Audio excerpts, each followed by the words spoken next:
Welcome, everyone. It's a delight to welcome you to today's seminar. Thank you for your patience as we were setting up here today. Welcome to our in-house audience today, and also welcome to all of you folks who have signed in online. It's a delight to welcome you. Before we begin, I did ask the in-house audience to turn off their cell phones. If you're watching on your cell phone, on the online audience, do not turn off your cell phone. That's pretty obvious there. I'm going to do a little bit of a truncated introduction here, but the first thing I do want to do is to let you know that we are Carolina Public Humanities, UNC's College of Arts and Sciences public outreach arm, and it's our mission to make sure that the excellent scholarship at UNC and with sister institutions, and in today's case, are shared with communities around the state of North Carolina. Today, I also want to thank our sponsors, the Merca Baumberger Group at Morgan Stanley, the North Caroliniana Society, and of course the General Alumni Association, who partner and publicize our programs with us. Again, I'll get to some of the other materials. Just to let you know, we have two speakers today. This is our agenda. I'm doing this kind of quickly because I want to get right to the good stuff. Each speaker will speak for about 50 to 60 minutes, and then we'll have time for questions. We have refreshments in the break right out here, and of course we'll have a short panel session at the end. I do want to let everyone know, if you don't know what Carolina Public Humanities is, we have three essential functions. One is public programs like we're doing today. We also have state outreach throughout the community, throughout the state, with community colleges and wonderful work that we do with historical sites, as well as libraries, museums throughout the state. But I wanted to bring special attention to Carolina K-12, the work we do with teachers. Do we have teachers in the audience today? Raise your hands up high. Let's put our hands together for our teachers and the incredible work that they do.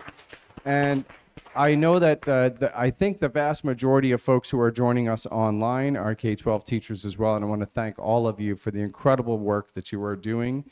Also, just to mention, to acknowledge that this seminar, Labor, Race, and the Search for Freedom in North Carolina, is our annual Juneteenth seminar, in which we celebrate the inspiring story of the liberation of African Americans and continuing efforts to bring a more just society. Before I introduce our speaker, I just want to say something, of course, about the theme that we've chosen. Of course, the history of slavery is tied to labor, but I don't think I sound like a Marxist when I say, or maybe I do, when I say that at the heart of justice has to do with labor and the dignity of labor and the equality that is inherent in giving people access to labor. And thank you. And it's essential to it. So we're going to get deep into this today.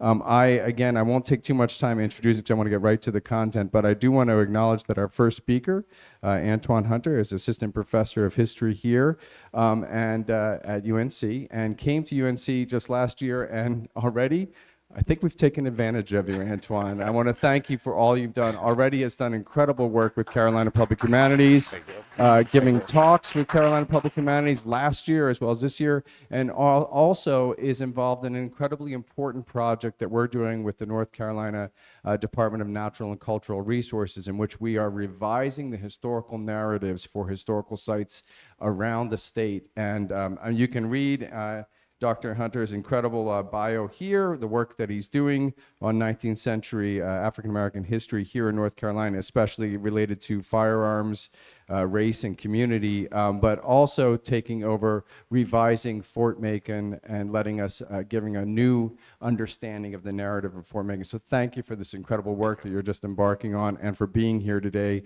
And without further ado, please welcome Dr. Antwain Hunter. Thank you. Appreciate it. All right, good morning, folks. Microphone's good? Okay, great. Thank you. It's great to see all of you and be part of this this conversation that we're having today. I do, of course, want to thank Lloyd and Max especially for the warm introduction. Everybody else at Carolina Public Humanities for putting this together. Bob for sort of being part of this conversation, and all of you for coming out on a Saturday morning to be a part of this. I appreciate it. I think it's going to be a good discussion. And so in this discussion about race and labor in North Carolina, I'm really going to start with the 19th century underpinning for some of our more contemporary discussions here. And I'm going to also assume that we're coming at this from a variety of different places, right, with different levels of expertise or sort of exploration into slavery in North Carolina. So at the beginning, it may be a little bit of stuff that I think might be review for some of you, but I'm hoping to bring in some things that even for those of you who have spent years studying some of this stuff, there might still be something new to sort of build a bit of discussion on.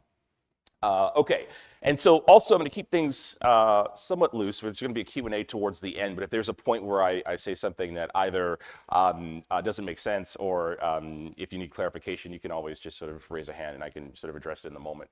I also know that I have a tendency to speak quickly and to sort of pour a lot out. So if that's happening as well, I'm going to try and remind myself, right, to sort of slow it down. But if I start to get away from it a little bit, please ask me to slow down, and I will do so. All right. So the initial. Oh, I forgot my. Well, this will rotate the slides, right? Okay. Thank you. I bought my own, but I forgot the connector piece for it. Okay. Perfect. So the title for this talk comes from a Works Progress Administration interview with a gentleman named Robert Falls. And Falls grew up enslaved on a farm that's probably in McDowell County, North Carolina. It's a little tricky sort of following his narrative exactly where he's living when he grows up. It's a long story, but his mother's in South Carolina for a while. He also moves to Tennessee later, but I'm pretty sure he's grown up in McDowell County. And so during this interview, he explained that all we knowed was work and hard work. We was learned to say yes, sir, and scrape down and bow, and to do just exactly what we was told to do. Make no difference if we wanted to or not. Old master and old mistress would say, do this, and we done it. And they say, come here. And if we didn't come to them, they come to us. And they brought the bunch of switches with them. And so opening with Falls here, I think gives us an opportunity to sort of focus on the centrality of coerced labor to the rest of this conversation, at least for the part that I'm going to be talking about today, this morning. And so usually when I talk to students at the beginning of the semester, I teach a lot of courses that revolve around slavery or slavery is at least a major component of them. And oftentimes at the beginning of the semester, and I sort of introduce the subject to students, they typically imagine in this landscape these sort of sprawling plantations with hundreds of enslaved people working on them, sort of like a Gone with the Wind, I think, kind of approach to the institution. And so while there are a lot of enslaved people working in agriculture, most of them are not on these sorts of incredibly large plantations. They're much smaller farms. And the other piece of it is that while there may be across the South, about 75% of enslaved people are working in agriculture, there are a lot of folks who are doing other things. And so for the bulk of the conversation today, I do want to talk about those other things. And the thing about it is that some of these we might describe as or think about as peripheral industries are actually pretty important. And this is true particularly in North Carolina. There are a couple that, while not wholly unique to North Carolina, do put North Carolina in sort of a different place than some other states, other slave states. And so I want to highlight some of these other activities that people are working in. Okay, and so I'm going to start with agriculture a little bit. And so of course, there are a lot of people who are working enslaved people who are working in agriculture. The thing that I do want to emphasize in that is that there are both men and women who are doing a lot of the same types of work. The quantity of work may sometimes vary between different types of hands, and so you might have a planter or farmer in a particular place who has enslaved people where men are expected to pick X number of whether it's cotton or tobacco, whatever the crop is, right? But to fulfill a certain task, women might have one that's slightly smaller, but this is also true of people who are older might have one that's slightly smaller, children might have one that's slightly smaller. There's sort of this calculus as to how much each hand is expected to contribute. But with that, I do always want to emphasize that there are women who are working incredibly hard in these contexts. And so some of you may be familiar with Sojourner Truth's sort of comments on this, but she talks about growing up, I think she's actually upstate New York at this point in time, but talking about growing up as an enslaved person and plowing as well as any of the men, eating as much as the men when they could get the food, doing as much hard work as they do, right? And still sort of maintaining her her identity as a woman, right, in this. And there are two main forms of organizing enslaved people's labor in this agricultural context. So the first is task labor. And so we think about this, oftentimes we're talking about tobacco production, we're talking about rice plantations in the Upper South. And so with these tasks, we are really looking at as enslaved people who are required to, if for instance I'm an enslaver who's raising tobacco, I might require each hand to clear, let's just say 4 rows of tobacco, right? I don't know what the actual quantity would be. But at the conclusion of that, that means that you then are, have some free time. Now, of course, there are limitations on what you can do, but you might be able to go and raise some crops on your own, right? For your own family's subsistence. You might be able to spend time with family to work on, making furniture for your home or these sorts of things. With this type of labor, you also oftentimes have what we call drivers, who are essentially other enslaved people, men, who manage the plantation and the laborers or the farm for their enslaver in exchange for some benefits. Oftentimes you'll hear them described as being allowed to wear boots. They sometimes are allowed to carry a whip. They are sometimes allowed to dole out some punishments. In some places they're giving their quote unquote choice of women on the plantation, which has its own problems associated with it.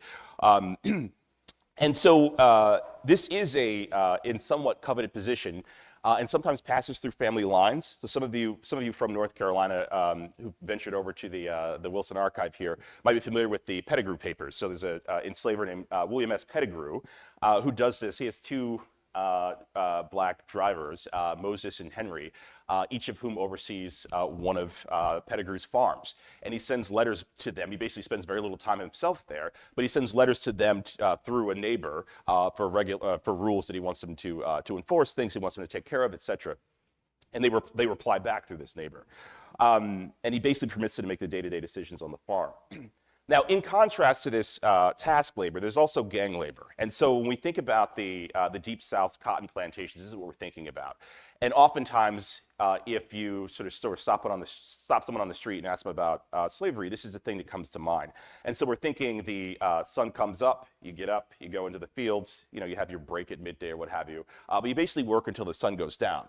And so the reason why I bring these up, and these of course are, there's a white overseer that oversees this type of labor. The reason I bring these distinctions up is that I want to sort of illustrate that, just imagine for a moment, if you're an enslaved person in either of these contexts, that the amount of what your personal life looks like can vary greatly, right? Being able to sort of work hard, right, clear your stuff, and then go and actually be able to sort of build community I think, with more space, right, under under task labor versus the gang labor, which can be a much harder process, right? You're really looking at just the Sunday, right, and occasionally like the late nights where you're trying to sort of carve out time for yourself, which is incredibly difficult. I do also want to bring in just a little bit of domestic labor into this as well. We're not going to spend too much time with it, but there are a host of jobs that fall under the domestic side of things, right? Of course, there are nurses who raise children for their enslavers' families. Sometimes literally nursing them. There are others who work in kitchens. There are people who work as essentially manservants, right? Sort of helping their enslaver with his clothes and sort of keeping things clean. The laundry, the people who are waiting tables in the dining room, et cetera, et cetera, et cetera, right? There are hosts of these jobs. And the thing that I would sort of emphasize is that sometimes these are framed, I think particularly in popular culture, as jobs that are better than being in the field. I think that's tricky, right? Of trying to measure which one is better or worse. I think they're if I were an enslaved person, there are pros and cons to both. The thing that we sometimes, I think, overlook with domestic labor is the proximity that it brings, particularly on very large plantations or large farms. If you're someone who's working in a domestic space, you are within arm's reach, essentially, of the enslaver all the time. There are people who literally sleep in their enslaver's room, enslaved people who sleep in their enslaver's room, so that if the person wants water or to empty a bedpan or a snack or another blanket, that there's an enslaved person there who they can make sort of do these things. Of course, part of this also means that there is sexual assaults are rampant generally under enslavement, but certainly proximity, I think, creates a sort of an added layer to that. And the other piece of it that I would add is that the hours are less concrete, especially if you're someone who's sleeping overnight. There's it's a long story, but actually in the Pettigrew papers, there's this story about this enslaved man who runs off and is trading firearms with another enslaved person. They're sort of making their escape.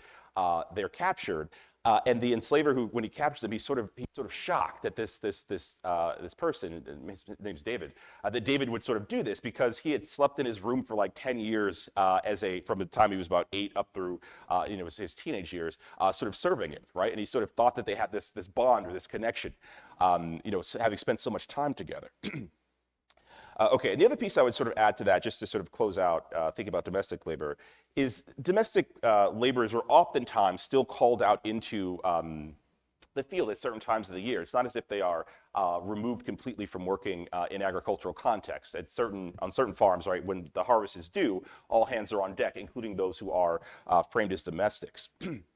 Okay, one last thing I'll sort of throw out about these domestic workers is that Thavolia Glimpf, of course, has done some great work in sort of framing plantation households. But the piece about it that we sometimes miss is that, and she has a lot of great points in her book, but the one that I just want to emphasize today is that these domestic spaces, in them, there are female enslavers, right? The typical quote-unquote mistress, right, of the house. They do wield power and they do wield violence against the enslaved laborers who work in their households, the kitchen staff, the maidservants, who they do exercise violence against. We sometimes, for a long time, historiographically, people thought about them as the quote-unquote kinder and softer face of paternalism, which just certainly isn't the case. Okay, I want to sort of move into what I would describe as what I think are some of the more interesting pieces of this that I want to sort of work with and talk about today. And so there are a variety of skilled labor positions that enslaved people fill. There are a variety of sort of construction projects, some of which are quite prominent. And then what I would describe as sort of industrial labor, kind of broadly understood, that I'm going to throw in here as well. And so the enslaved people who engage in this work, many of them are quite skilled craftspersons. And so you see them working as carpenters, they're masons, they're seamstresses, right? There are leather workers, upholsterers, gunsmiths, blacksmiths, you name it. And there are barbers. Barbering is another big one. There are a host of other things as well, but enslaved people are engaged in all of these trades, some of them at very, very high levels. And so one of the things that I think is worth thinking about in this is that for enslavers, right, people who own slaves or who claim to own slaves, they like having highly skilled laborers with them for a couple of reasons. One is, of course, that labor is useful for oneself. If you are a farmer, right, who has enslaved people on your farm, if you need another barn, it's great if you can just put your enslaved people to work raising it, right, versus hiring someone else to do it. Alternatively, you can also hire that skilled carpenter out to other people and sort of make a little bit of money, right? In addition to the property the value that you've sort of claimed in this person, you can claim their labor as hireable. And so Catherine Bashir is a great historian who does some work on North Carolina. She has this really good book on black artisans in New Bern. And she talks about both free black people as well as enslaved artisans in New Bern. And so in this, she talks about how that some enslavers actually apprentice out their slaves. And so you think about oftentimes free people apprenticing their children to learn a trade, right, to learn a skill set, to learn a profession, right? That people would apprentice out the people they've enslaved, and the idea is similar, right? That they'll learn a skill set for a few years, someone else benefits from their labor, teaches them the skill set, they come back, and now they are either A, marketable on the, for sale, or also B, they have this skill set that you can then use. And so with that, some of these enslavers will hire out their skilled slaves and allow them to keep a portion of their earnings. Others will allow the enslaved person to hire themselves out, and then in exchange sort of return a little bit of the money to themselves. And so I'll talk a little bit more about this later on, but this is a for an enslaved person who has a skill set, the ability to earn a little bit of money is potentially life-changing, right? There are a lot of road bumps. I'm certainly not glossing over this. There are a lot of challenges to it. But there are some people who are able to find their way to freedom, to purchasing their own freedom or that of others through this ability to make money. There are challenges to this I'll talk a little bit more about in a moment. But of course, if we're thinking about skilled labor in North Carolina and the Black community, Thomas Day is, of course, a free person, but many of you are probably familiar with him. He's a very famous furniture maker and also does finishing work for houses, as we describe it, sort of like what I would describe as sort of like really high-end, sort of detailed carpentry work. And so he's born in Virginia, but lives up in Caswell County. He relies on a mix of free and enslaved workers in his business. He also has some enslaved people who raise tobacco for him on a tobacco farm. And I think he also has a few white apprentices as well. But Day makes great furniture. That's a statue of him out downtown in Raleigh outside the museum. But makes great furniture, a lot of which is still around.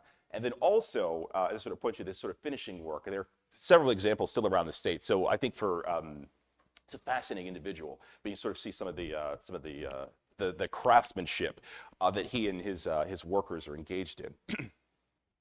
And then thinking about this construction. Now, the records are scattered, right? They are tricky to build out everything, but we know, historians know, that both free and enslaved Black folks work on constructing and then also finishing some of the early buildings here on our campus, right? Just a few hundred yards from where we are now. And so for those of you who've been around campus, of course, Old East, which is it's the oldest, I think, oldest building at a public university in the country that's still in use. Of course, North Carolina being the oldest public university in the country. Built in 1793, it's finished. Of course, also Old West, Girard Hall, Smith Hall, which is now the Playmakers Theater, is also built with enslaved laborers and free Black laborers. And there are other examples, but these ones stand out prominently. And not just the construction, but even the finishing on the inside of some of them, there were highly skilled slaves who did some of that work as well. And so there are other examples around the state. The old state capitol down in Raleigh, that's obviously a drawing of it, but that many of you are probably familiar with, is built in part by enslaved laborers. And also the stone used for it a lot of it is actually like quarried by enslaved laborers. It used to be a quarry just a few miles from where the Capitol stands now. And that's in use until the 1960s. Of course, Old East, there are students who live in it now. It's still an active residence hall, right? You wonder if the students who live there know the history of the building. Oh, sorry. And then so there's also, of course, I'm doing work out at Fort Macon. Fort Macon is in what is the most widely visited site in the North Carolina park system. There are hundreds of thousands of sort of visitors, right, who sort of come and sort of walk there are beaches there as well, but pop into the fort. I wonder how many of them sort of recognize or understand that is also built by enslaved laborers and then also repaired by enslaved laborers at various points in time. And so finding these workers, I think, is always interesting because they're not really that hard to in some instances they are, depending on the record, but it's not as if it was a secret at the time that these were built by enslaved people. And so for the state capitol, there are actually lists of all the laborers who work there because the state has to pay them, right? And for the enslaved people, the state pays the person who's enslaved them, right?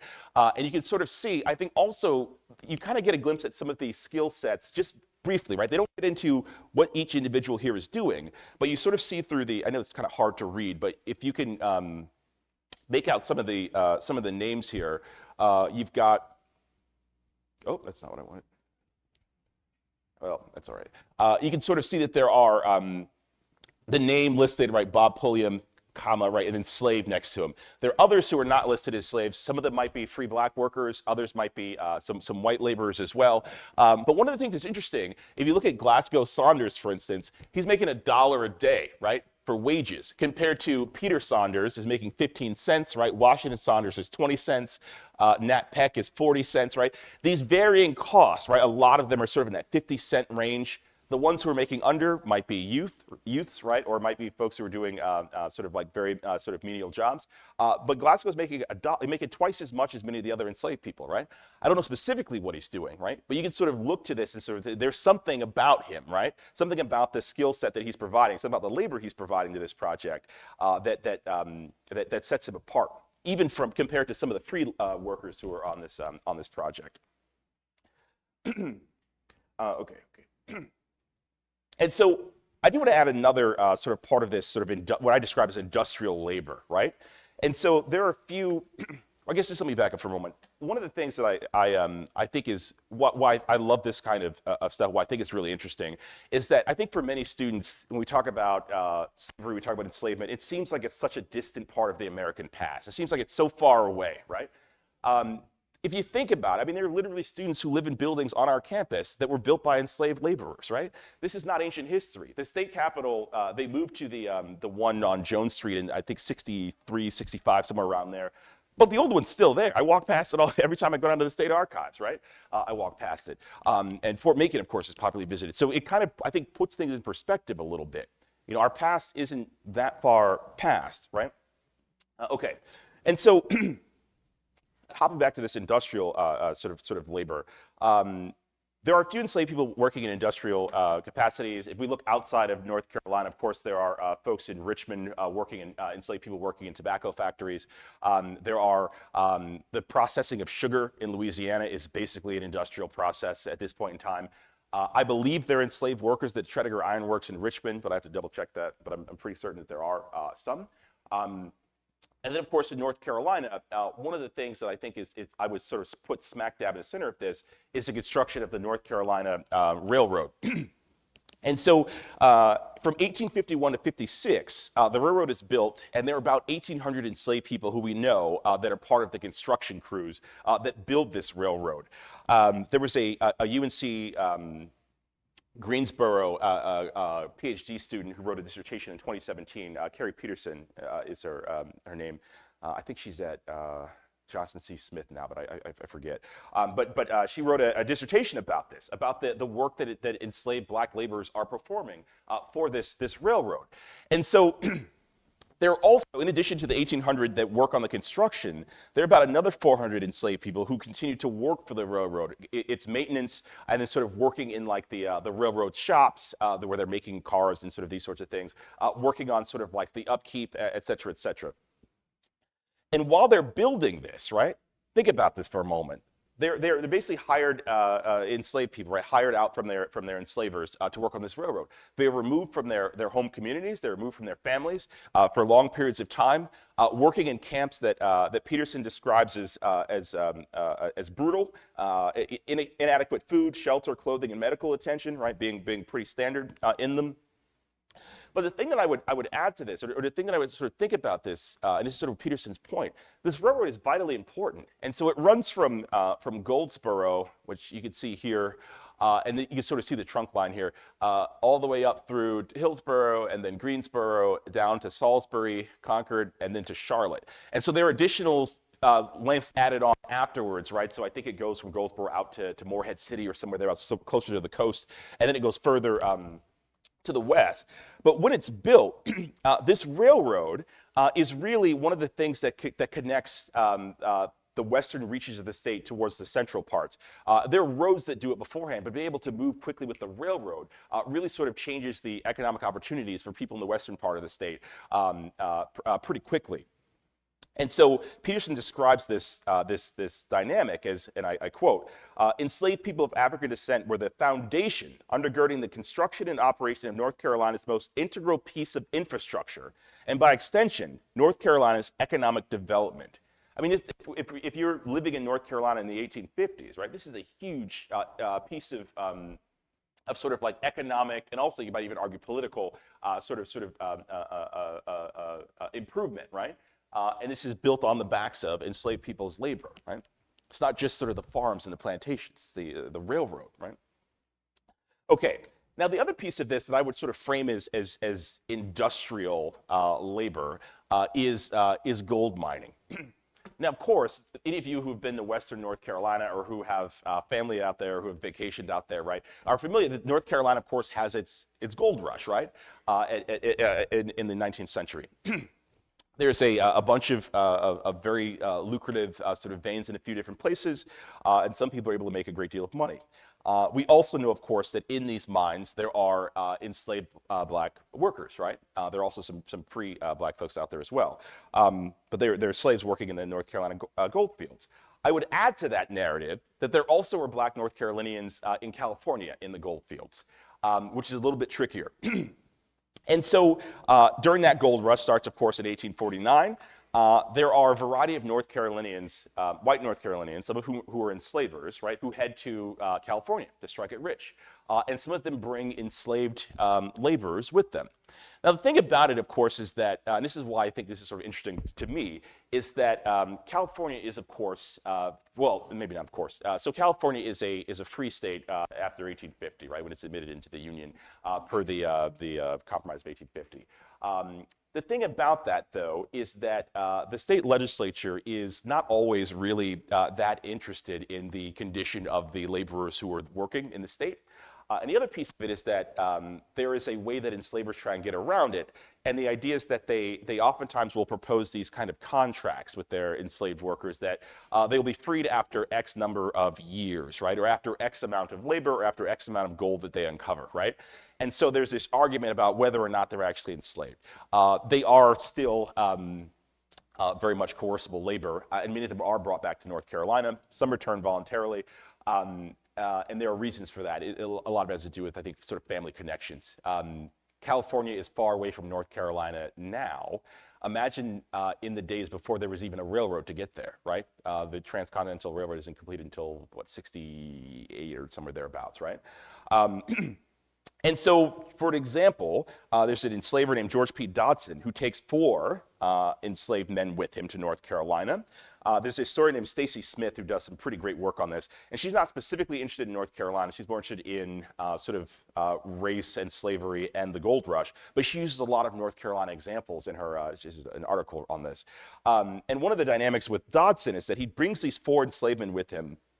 They make a great deal of money. He makes thousands of dollars, but each of the 4 enslaved men also make hundreds of dollars each. And the idea is that Dodson has them work for him, I think it's 6 days a week, and they're allowed on the other day to sort of do what they want, right? And so for a fraction of the time that they're there, they're able to work for themselves, are able to accumulate gold. And part of this is it's that negotiation, that sort of that push and pull dynamic that you get between enslavers and the people whose labor they're coercing. If he wants them to be productive, he incentivizes them by giving them time to work for themselves. And so these men, these images, I don't know that they are enslaved. I don't know what their status is. I don't even know their names. But they are, in the early 1850s, black miners, right, in California. And of course, it's not the subject of this talk today. There also are thousands of Chinese immigrants who are working in the mines as well, or working in, a lot of it's river panning and things, working sluice boxes, but also work in the gold fields. But I do wonder about them and who they are and how they sort of ended up in where they came from to end up here in California. And so the last thing that I would sort of throw out about this, sort of bring things home on the gold mining.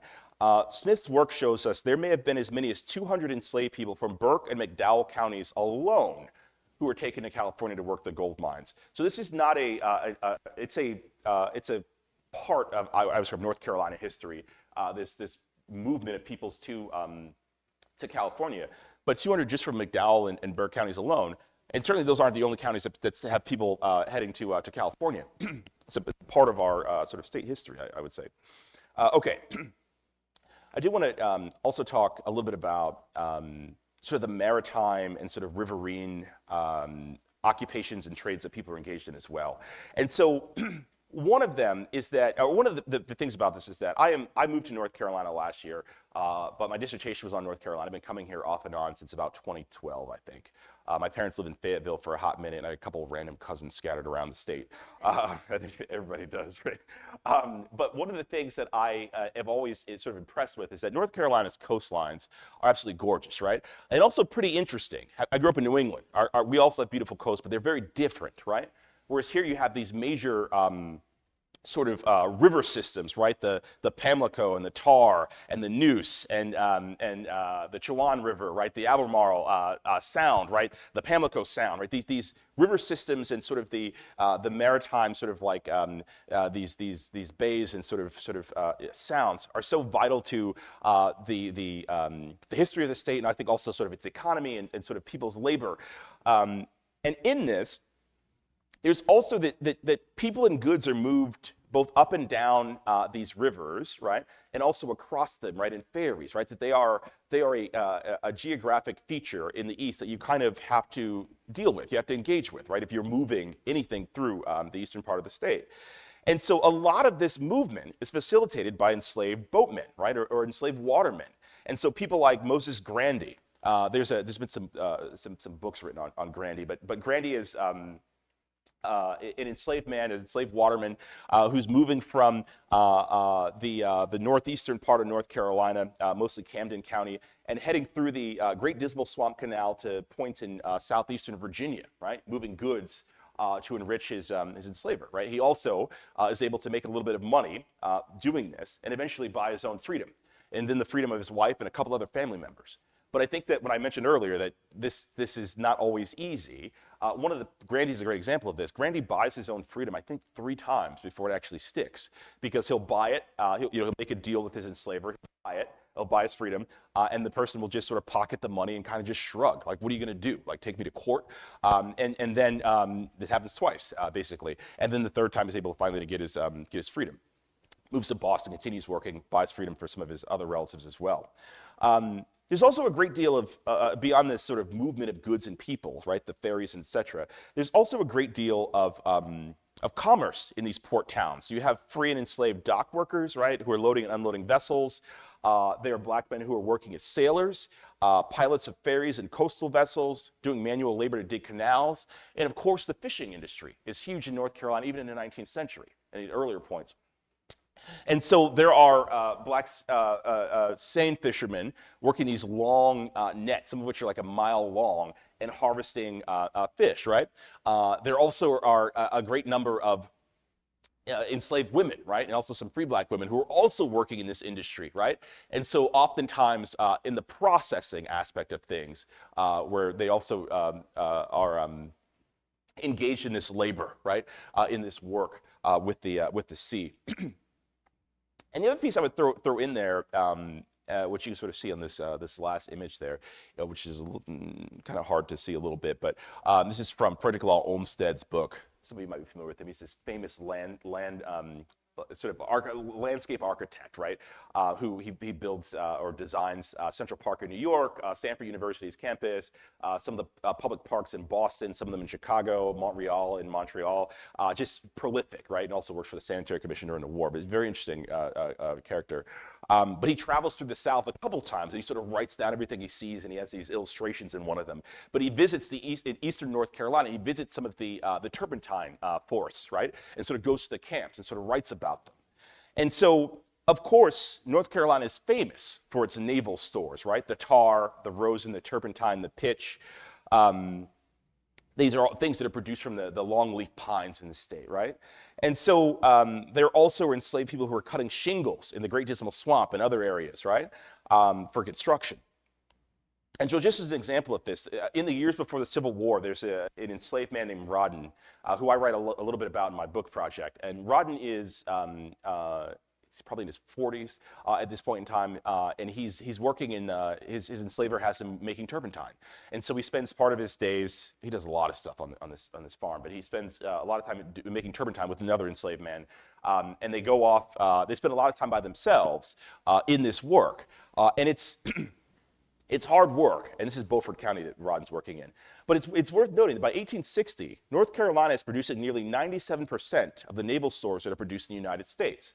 And so while the American Navy is small in the 1850s, heading into the Civil War, these naval store industries are vitally important for it.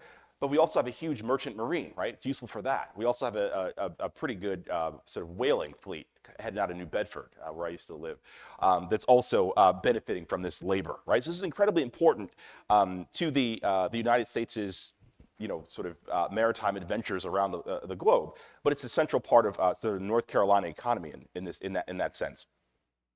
And so in this context, the work that Rodden and other enslaved black men like him are doing is vitally important to the region's economy, but also has national implications. And the thing that I would add about this type of labor, there is a bit of independence that's associated with it, because oftentimes if you're working in turpentine, you're off in the forests, maybe with a few other men in these camps.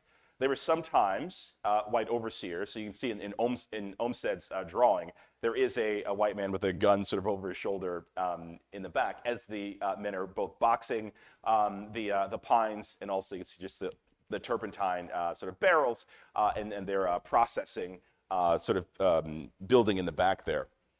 But a thing that I would add about this, while there is some independence in sort of being away from the master's view, occasionally you do have an overseer there. Not always. Rodden does not have one. It's just him and another enslaved man who do this on their own.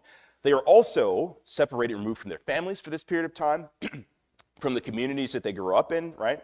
And it's dirty and potentially dangerous work. So there's a historian named Robert Outland who's has a pretty good piece on the turpentine process. If you're interested in it, I would suggest taking a look at Outland's article, the North Carolina naval stores industry. But in it, he talks about how these conditions, right, inevitably led to, quote, misery and discontent among the enslaved peoples. It's like, well, why is that? Well, part of it is that the industry requires a great deal of strength and skill, but the other piece of it is that prolonged contact with turpentine gives you skin conditions like dermatitis, right? And it's hard to avoid if this is what you're doing for your employment. The other piece of it is that it oftentimes, if you're living in a camp making turpentine, it gets in the water. And so if you drink water that has turpentine in it, you can get dysentery, right?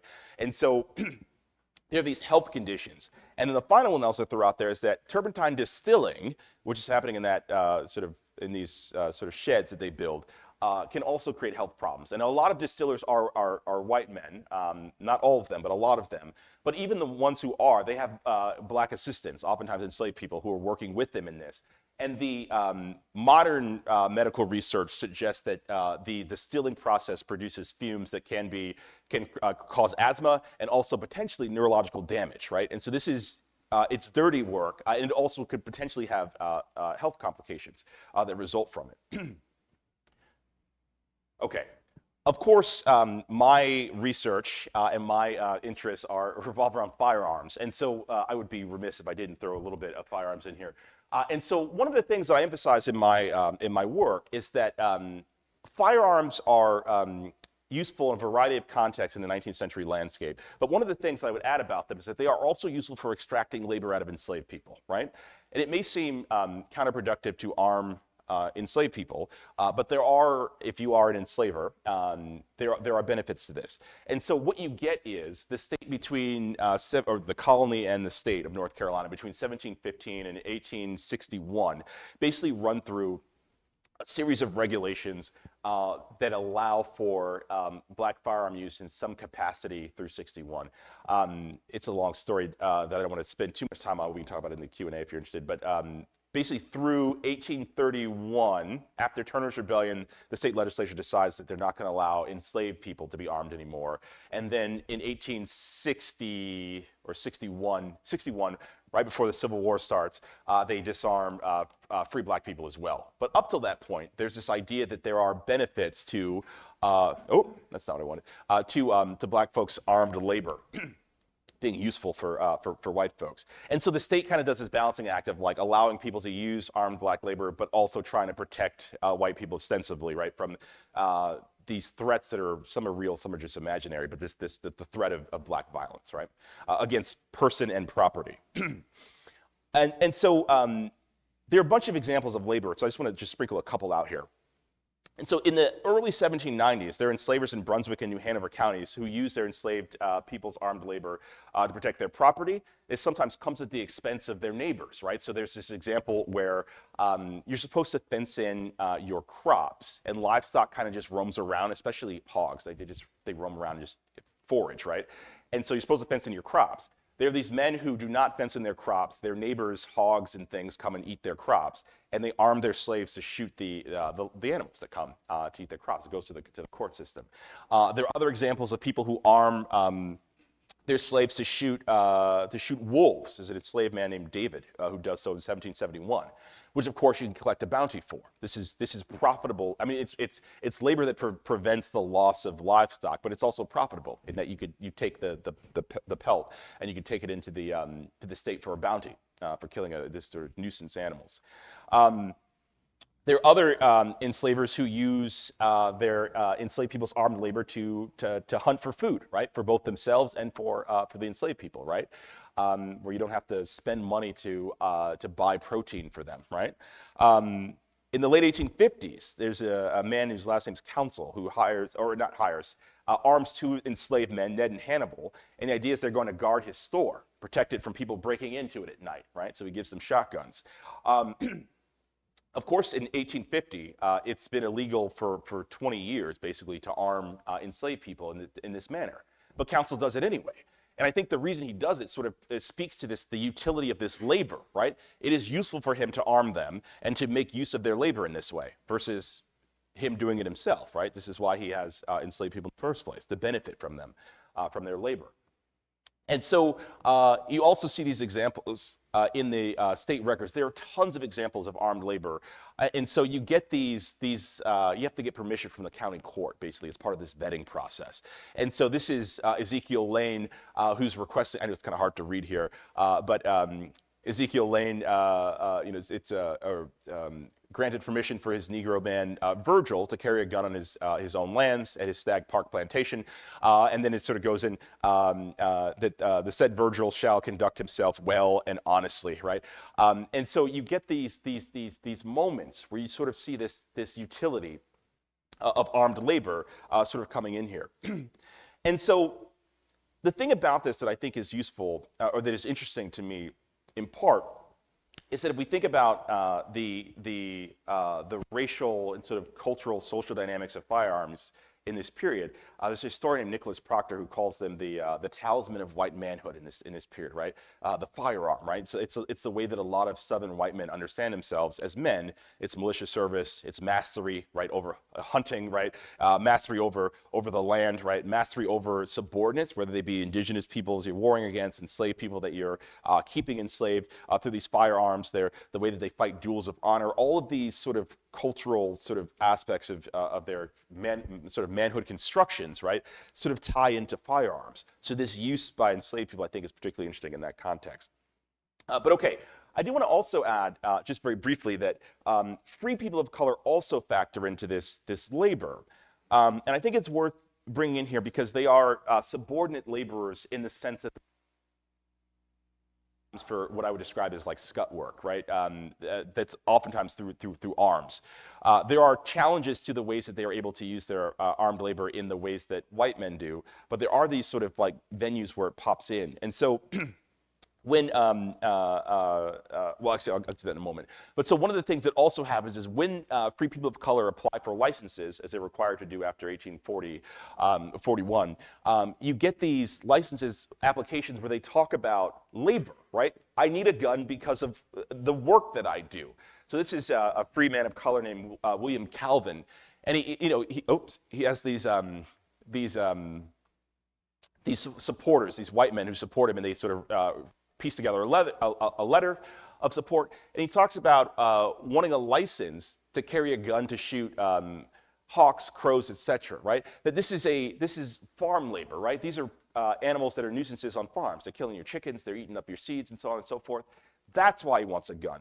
And then, of course, the other piece of it that I think is worth throwing in is that's not what I want.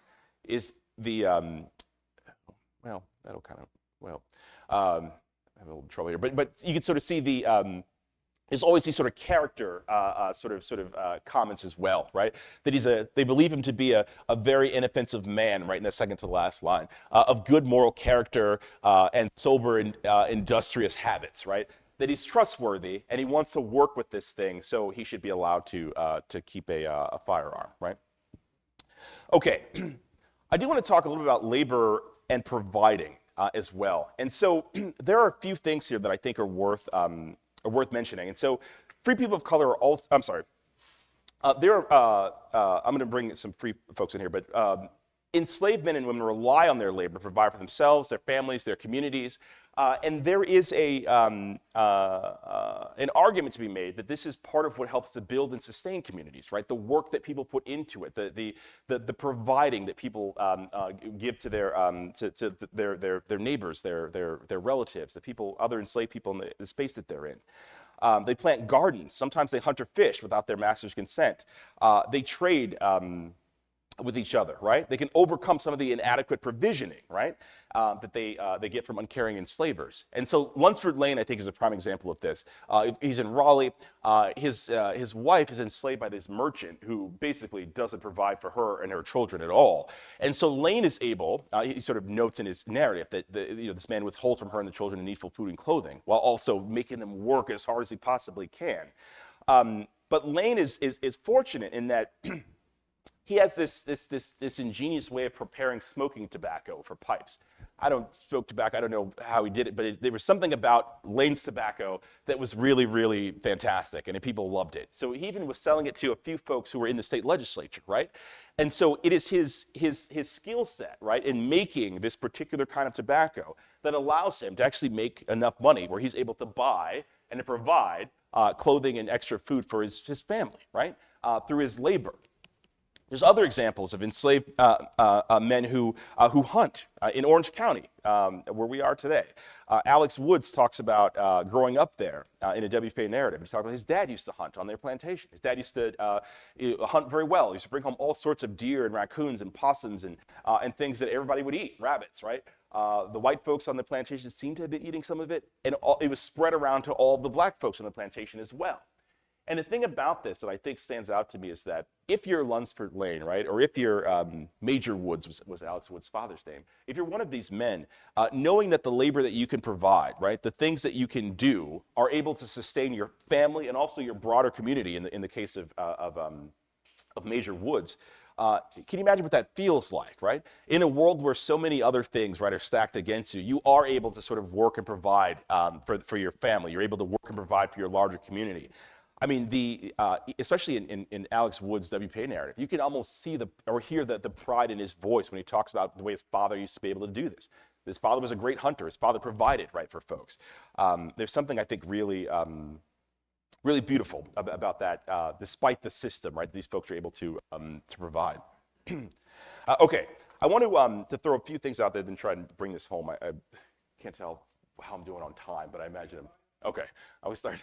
Every time I mark things out, but it's about an hour, and then I'll start talking, and then it's like an hour and 30 minutes later. There's so much to cover, it's a little time. But so one of the other things I'll throw out is that I think that resistance to labor is an important part of thinking about some of this, right?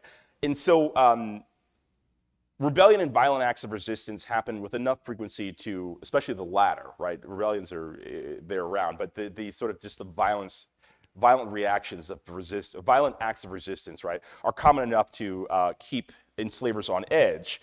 But I think that there's a lot more resistance against labor that we see in everyday life, right? And so thinking about enslaved workers who are breaking tools, who are maiming work animals, who are if they're in sort of this gang labor scenario, sort of slowing down the work, right?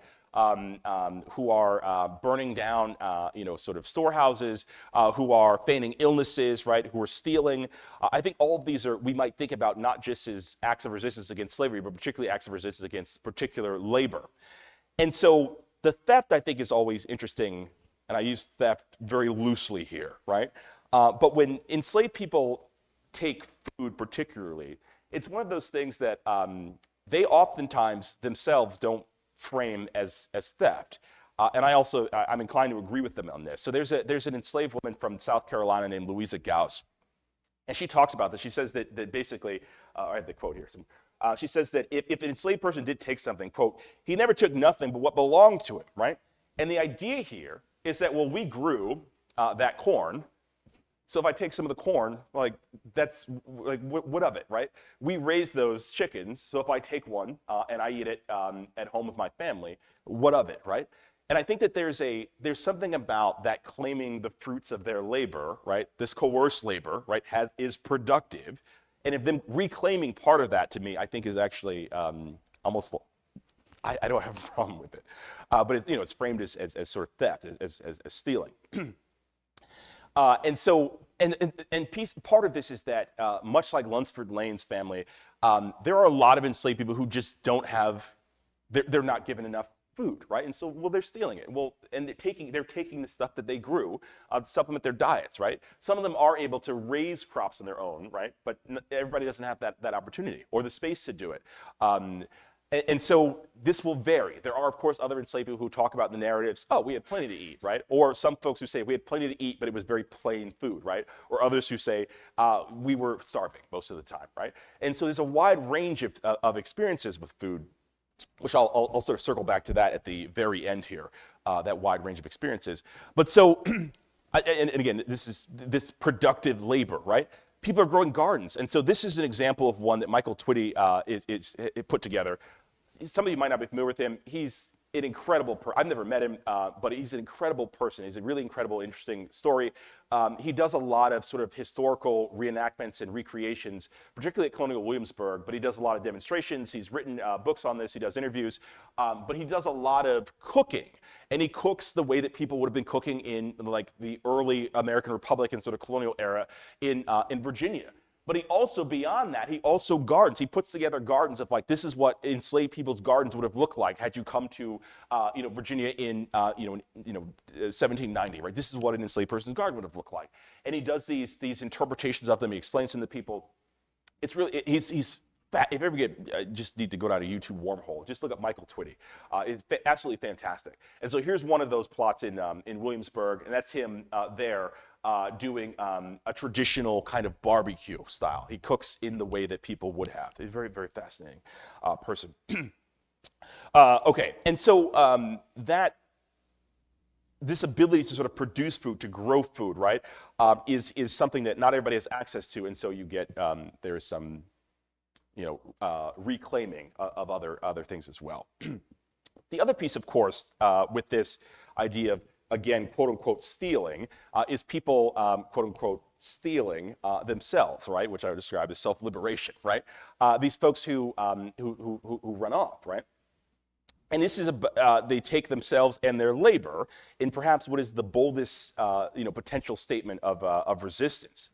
And so, one of the things that I think is fascinating about this, I just threw these up here just very quickly to talk about. I like using things like this in the classroom. I have students go through a bunch of advertisements for runaway enslaved people, also the advertisements for the sale of enslaved people. They're really insightful in thinking about labor in this period. And so these are just a couple of examples. This, of course, is on the left. You have Sandy, who is, of course, run away from, yes, that Thomas Jefferson. And if you look at we don't have to read through all of it, but if you look at it, they talk about he's a shoemaker by trade, right? And he can also do coarse carpenter's work, something of a horse jockey, right? And of course that he likes to drink, but he goes on that at the bottom here, he also carried his shoemaker's tools, right? And will probably endeavor to get employment that way, right? That part of the identity that Jefferson sort of understands in Sandy, right, is the labor that he performs, right? That this is a central part of who he is, and it's also a central part of what he will probably be doing once he makes his escape. He took his tools with him, right? The trade that he has is something that's marketable for him, right? And this is the thing that he's going to use to sustain himself now that he's sort of fled from Jefferson's clutches, right? And then the other piece of this is that in the advertisements, I think they're also very interesting. In the way that they talk about people's who are being sold, right? And so a number of valuable slaves consisting of, right, an excellent carpenter, right? And then there's a brick molder who deserves no adjective, right? A tanner, and then a good crop hand, right? Not excellent, but good, right? And then women are excellent house servants, right? not just sort of middling or not just sort of like average or tolerable, right? But excellent, right? Good crop hand. Walter Johnson's book, Soul by Soul, he gets in this a little bit where they talk about people who are, first-rate hands versus others, right? This idea, right, that you can kind of try and quantify through language what type of laborer, right, this person is, and trying to display it with some level of with accuracy, I guess, right? Okay. And so let me bring things home here with just two last points. And so one is, bringing back Johnson here, one of the things that I think is worth thinking about with enslaved people's labor is this idea of fantasy. And so Johnson sort of pulls this idea in Soul by Soul. I love it. It's one of the things that I was trying to emphasize to students. And so we're thinking about not just people who are enslaving others, but people who hope to enslave others, right? So the aspirational slaveholder, right, who doesn't have any enslaved people but is trying to save some money, hoping to purchase a person, right? Part of that is about a fantasy of what that means and what it will do for them in their lives, right? And so that fantasy is also deeply tied into labor, right?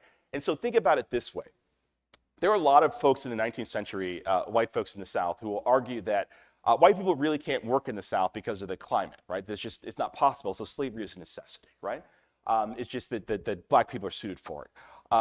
Of course, that's not true. There have always been white people working in the South. It's sort of a class-based argument. If you're a planter of a certain standing or a large farmer who has some success, then you don't work in the sun, in August in North Carolina, and your wife certainly doesn't. But if you go down the road where the poor white family lives, their whole family's working outside in the summertime in the South, because what else are they going to do? They have to feed themselves, right? So certainly white people can do it. And so this aspiration of like acquiring enslaved laborers, right, as sort of Johnson points to, it's this fantasy also of sort of rising this desiring slaveholder, right, into a different kind of status, right? That then that black labor, right, can actually make you into a different kind of person. The type of person whose wife doesn't work outside in the summer, right? The type of person who is now sort of in a different kind of socioeconomic status, right? That fantasy of what enslaved black labor can actually provide for a person, I think is a pretty important part of this. It's not just that people, yes, there are enslavers, but there are also people who want to become enslavers, right? And sort of thinking about how labor sort of relates to them, I think is pretty interesting. Okay, and last point, and then we will get out of here. One of the things that we're not getting out of here, we're just getting started. But one of the things that I think is always worth mentioning when we have the conversation around slavery, and the enslavement of African descended peoples, is the chattel principle, right? And so we spent a lot of time talking about labor and how different people in different laboring conditions, there are ways that some people are able to make some money, some of them are able to buy their way into freedom, others not so much, right? Others, people just steal their money and don't give them freedom. There are people who work with their far away from their families, others who are near their families. All of these different laboring conditions mean that people under enslavement, right, have a wide range of experiences. But the thing that I think lies at the core of all of it there's a thread that runs through, and I think that James Pennington says it far better than I do. Pennington was an enslaved man who he makes his escape, he self-liberates himself, heads to New York. He becomes a Presbyterian minister and is doing well for himself. And then after I think it's about a decade, he sits down to write a narrative of his experiences. And people ask, well, why does he, why are you writing this now, right? You've been hanging around here for 10 years. And so Pennington explains it. And he says, the question may be asked, right? Why I have published anything so long after my escape from slavery? I answer, I've been induced to do so on account of the increasing disposition to overlook the fact that the sin of slavery lies in the chattel principle or relation, right? And this is his emphasis, right? The sin of slavery, right? Preaching a sermon. Especially have I felt anxious to save professing Christians and my brethren in the ministry from falling into a great mistake. My feelings are always outraged when I hear them speak of kind masters, of Christian masters, of the mildest form of slavery, of well-fed and clothed slaves as extenuations of slavery. I am satisfied they either mean to pervert the truth or they do not know what they say. The being of slavery, its soul and body, lives and moves in the chattel principle, the property principle, the bill of sale principle. The cart whip, starvation, and nakedness are its inevitable consequences, to a greater or less extent, warring with the dispositions of men. This is 49. And so the reason why I bring this up to sort of to end with, we could get a television in here and flip through conversation around slavery and find somebody making these same arguments, right? You may remember a few years ago, Michelle Obama said that, mentioned that slaves had built the White House, which is just factually true. And there were all these people falling over themselves to explain, yeah, but it wasn't really that bad. They were well treated. They were well fed. All of that is besides the point in Pennington's argument, right? And the same is true of like these labor conditions. The point is that it's that people are owned by other people. That's the point. The rest of it may vary from degrees, right, of whether they're starving or whether they have food or clothing or whatever. It's besides the point. They are people who are owned by other people, and that's the core of it. That's the sin of slavery, right? That's the thing to focus on. So I will end there. I know probably over time, but thank you. This was fun, and we'll continue. Antwain Hunter, what a fascinating and just covered so much ground there, and absolutely this quotation just speaks to the necessity for the dignity within labor, and with slavery there is no dignity in labor. Questions? We have time about 10 minutes for questions. I'll start with Tom. I'll come to.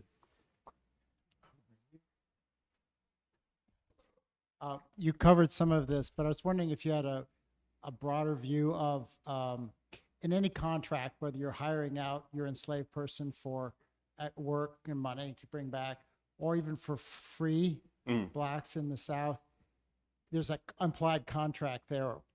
How much could that be enforced? I mean, you talk about getting a right to own a gun. That's an enforcement. How is that enforced? And as you said, oh, never mind.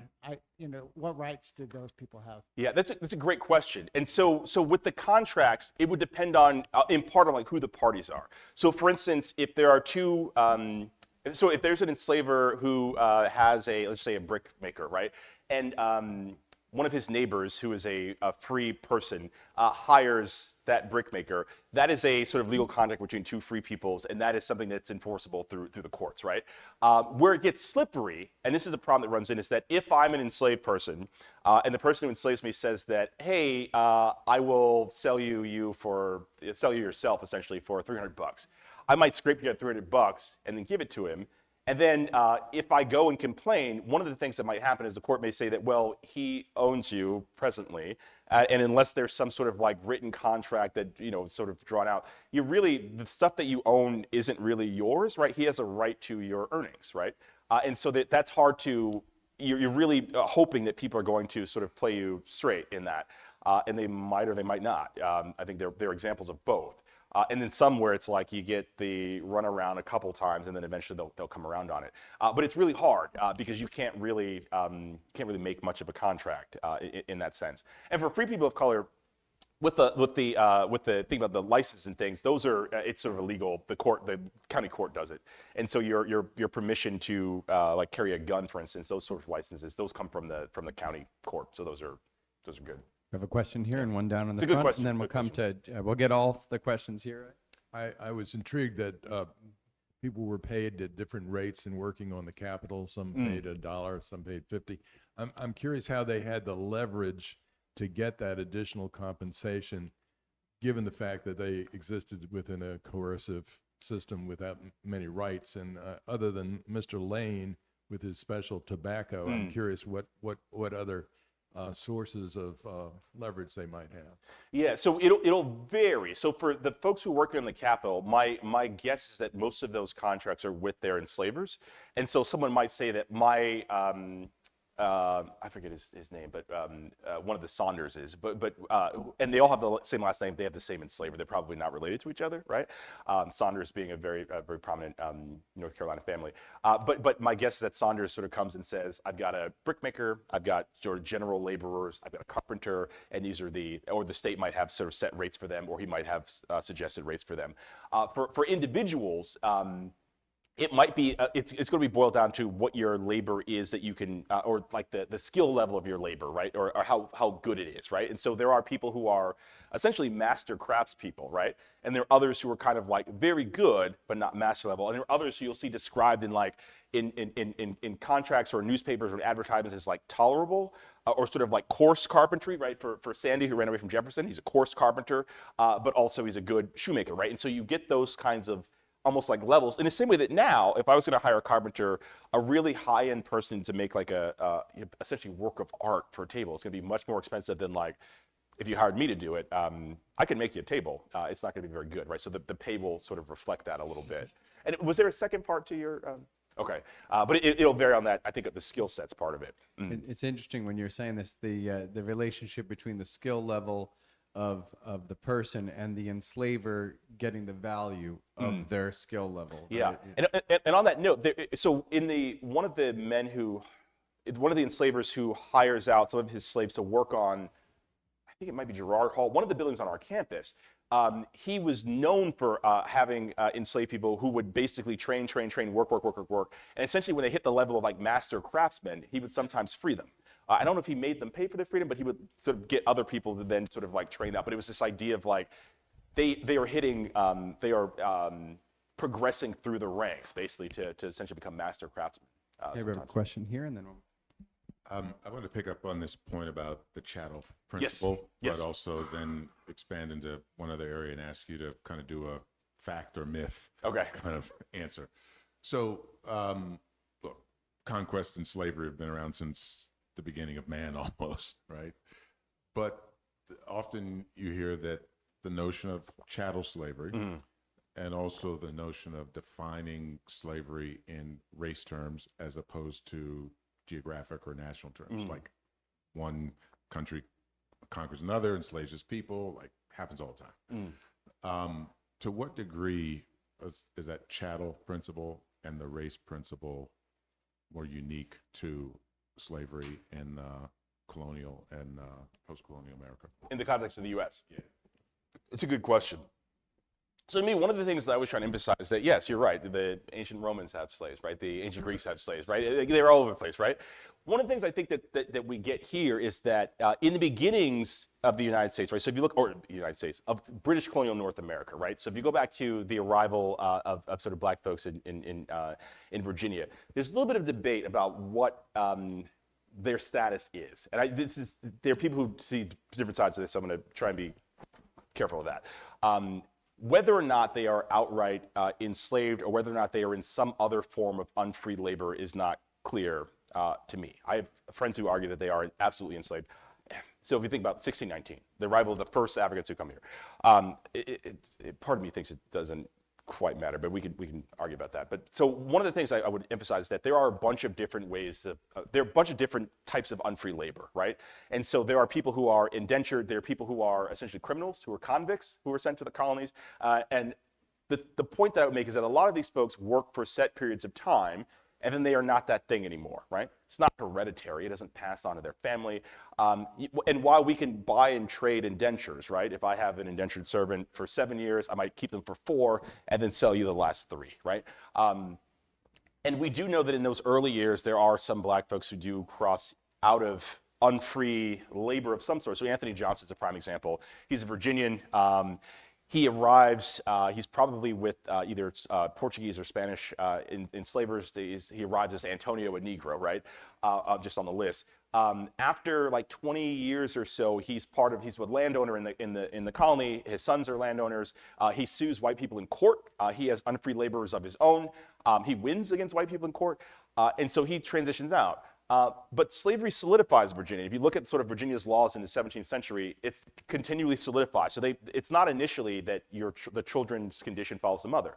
They put that in there. It used to be that you could kind of, if you convert to Christianity, you can make an argument that you should be free because you aren't supposed to enslave other Christians. They write that out of they write a law against it. Well, now the condition doesn't matter, right? And so you get this sort of like calcification of slavery by the time you're in the 1660s, 70s. It's pretty close to what we sort of know and understand as slavery.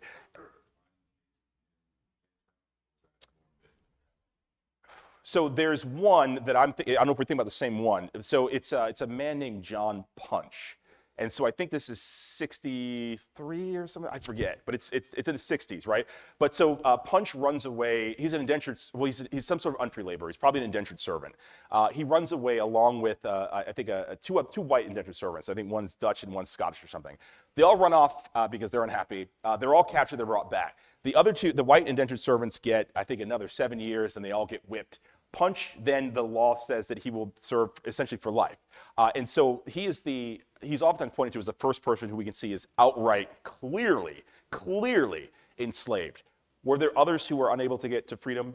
Probably. But it's murky, and so there are debates about this, but that's the way that I would frame it. But certainly, if you look at Virginia law in like the second half of the 17th century, it's solidifying, and North Carolina's law is based off Virginia's law. So by the time you get to that point, we have moved beyond what you would see in sort of like ancient Rome or Greece or something like that. Does that make some sense? Yeah, we can talk more about that later. So we're coming to the end, but I just want to get one more question in. So quick question, quick answer. And if we have to go longer, we can do it in the panel session. Okay.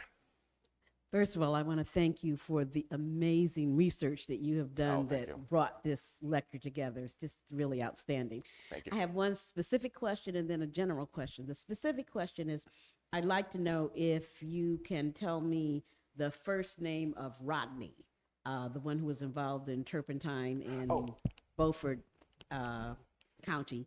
Mm-hmm. And then the second question is, I'd like to know if your research has demonstrated any difference between in the South, the opposition, in particular in North Carolina, the opposition to slavery, and we have persons that fought for the Union in the South and those that fought for the Confederacy.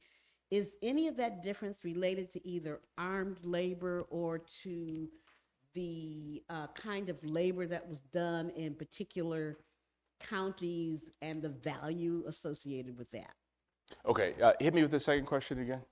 I'll make sure I'm okay, I'm responding. trying to know if the persons who ended up fighting for the Union in North Carolina were doing so and coming from places where there was significant either armed labor or areas where there was a high value placed on a higher or lower value placed on the work of enslaved persons, for like Eastern North Carolina as opposed to someplace else. That's a great question, of course. But I'm not sure if I've ever sort of thought about it. And so thinking about the spread of Black folks' armed labor, certainly it's happening all over the state. Whether or not the pro-unionists, so you think about like the Buffaloes out in northeastern North Carolina, if they are, it's the first North Carolina, I think, whether or not there's something unique about that area that creates this, I'm not sure. Certainly there are a bunch of white unionists throughout the state, particularly in the Quaker Belt, like Forsyth County, and I think Stokes is part of it. But I don't know. It's a really good question. And the short answer is I don't know. But I suspect there might be something, but I'm not sure. And as far as Rodden, his name's Rodden. It's R-O-D-E-N, sometimes R-H-O-D-E-N. He's an enslaved man that the Tripps claim. So his enslaver is a man named William Henry Tripp. And so the Tripp papers, we got him here at the Wilson. They're also a little bit over at Eastern Carolina. His wife's Araminta. She has a diary, I think it's at Carolina, Eastern Carolina. But they're Rodden, R-O-D-E-N. He also has a son named Rodden who was also hanging around. He's also enslaved by the Tripps. Yeah. Put your hands together, Antwain Hunter. Thank you. Absolutely wonderful, wonderful presentation. We invite the in-house audience to come and enjoy some refreshments in the lobby. If you are in our virtual audience, go to your kitchen and get some refreshments and come on back in 15 minutes. We'll see you very soon for our second presentation.